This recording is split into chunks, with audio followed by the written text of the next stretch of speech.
know how much your lifetime Social Security benefits are worth? I mean the overall number. Let's consider, because you may be wealthier than you think. According to AARP, the lifetime benefits of a 65-year-old couple with one average and one low wage earner typically receive a total of about $1.1 million. But depending on timing, they could see hundreds of thousands of dollars more or less. And everybody loves to check their statements. People who rely solely on Social Security for their living expenses, and many affluent people who obsess over how much they're going to get every year. I think we all need to understand how our Social Security retirement benefits work. This video is intended to share information on the common missteps to avoid so you can maximize the financial impact.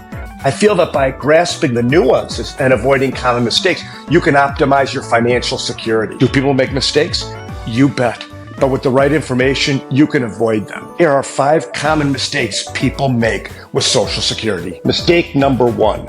They trust but don't verify. Okay, so this is huge. If you haven't gone to ssa.gov and created a My Social Security account, now is the time. On that site, you'll be able to see your earnings record and get an estimate of your benefits for the future. Review the earnings statement carefully. If it doesn't match what you believe you've earned, you need to request a correction. It's up to you. If they didn't get your number right, you have to bring it to their attention. They're not going to do it for you. And once your benefits start rolling in, you also have to make sure that those numbers are also accurate, because they're often not. The last Social Security Administration financial report showed that in 2022, the SSA made $11.1 million in overpayments, accidentally paying people too much, and $2.5 billion in underpayments to beneficiaries. Now you may be thinking, oh goody, free money. But having to repay that money, possibly after you've already spent it, will make you wish you never got it in the first place. If they overpaid you and you get that dreaded letter in the mail, all is not lost.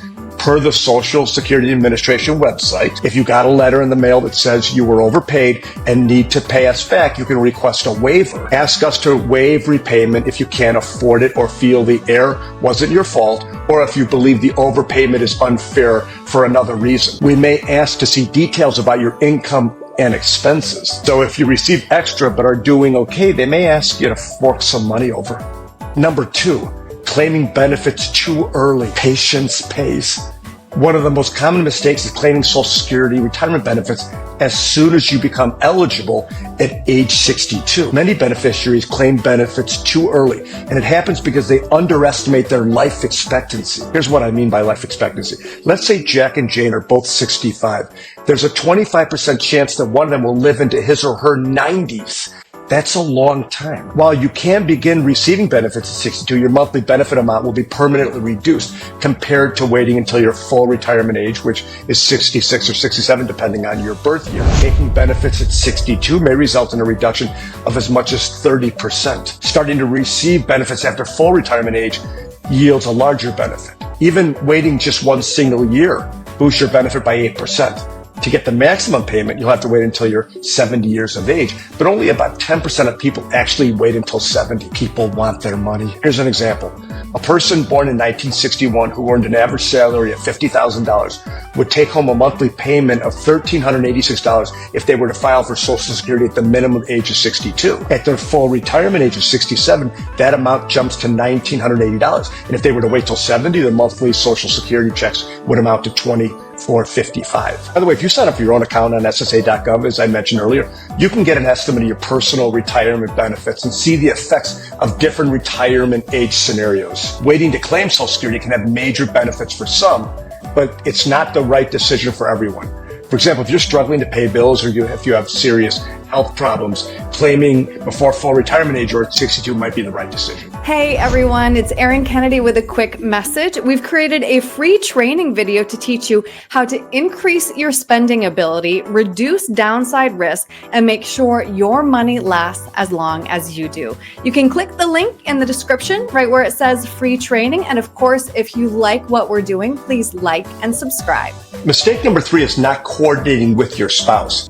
Being married makes claiming Social Security much more complicated. Spousal benefits can provide additional income to spouses who have not worked or have lower earnings than their partner. When there are 2 earners, you have more to consider when looking at when to claim benefits. For example, it might be better for one, typically the higher earner, to delay while taking the lower earners' claims early. That way you're bringing in some Social Security income if you need it, while the higher earning spouse waits until age 70 to get the largest possible benefit. Let me illustrate these points by speaking about Jill and me. My very favorite first wife, Jill, was out of the workforce for many years raising the boys. Though she's been working the last 12 years, her benefit is less than half of my benefit at full retirement age. So planning is important for us because if something tragic happens to me and I am no longer in the picture, she will lose her benefit and assume mine. So I want that to be as high as possible. So understanding spousal benefits and coordinating with your spouse's claiming strategy can maximize your overall benefit amount as a couple. Mistake number 4 is overlooking survivor benefits. In almost 75% of married couples, one spouse will outlive the other by at least 5 years. In at least 50% of couples, one spouse will outlive the other by at least 10 years. Survivor benefits are available to widows, widowers, and dependent children of deceased workers. We know that failing to explore survivor benefits can result in missed opportunities for additional income, probably when you need it the most. One problem is that if you claim your own benefits before your spouse dies, the Social Security Administration, they don't really have a way to identify your eligibility for a widow or widower's benefit. As a result, you're just not going to be notified that you would be entitled to start receiving survivor benefits. You can start a survivor benefit at age 60 and a worker benefit at age 62, but you can't draw them both at the same time.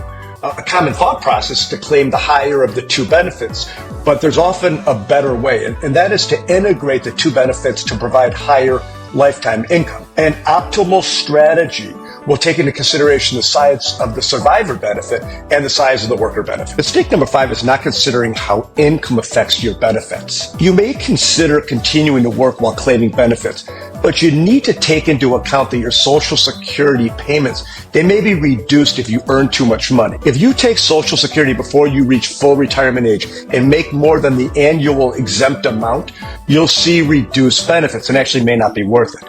The reason is that if you make too much money, the Social Security Administration, they don't consider you to be retired. Here's how it works. If you're younger than full retirement age during all of 2024, SSA will deduct $1 from your benefits for each $2 you earn above $22,320. If you reach full retirement age in 2024, it's $1 from your benefits for every $3 above $59,520 until you reach the month of full retirement age. These exempt amounts generally increase annually to be in line with the changes in the National Average Wage Index. It's important to note that only money earned through self-employment or traditional jobs count towards that cap.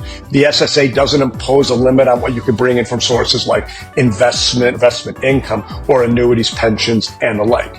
And once you reach full retirement age, you no longer have an earnings cap at all. You can do whatever you want. I hope making you aware of these common mistakes helps you avoid them. As you know, Social Security is complex, and the decisions you make can greatly impact your financial future.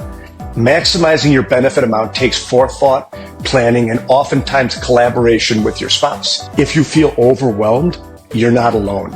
Many people have little idea how the Social Security program works or how to maximize their own benefits.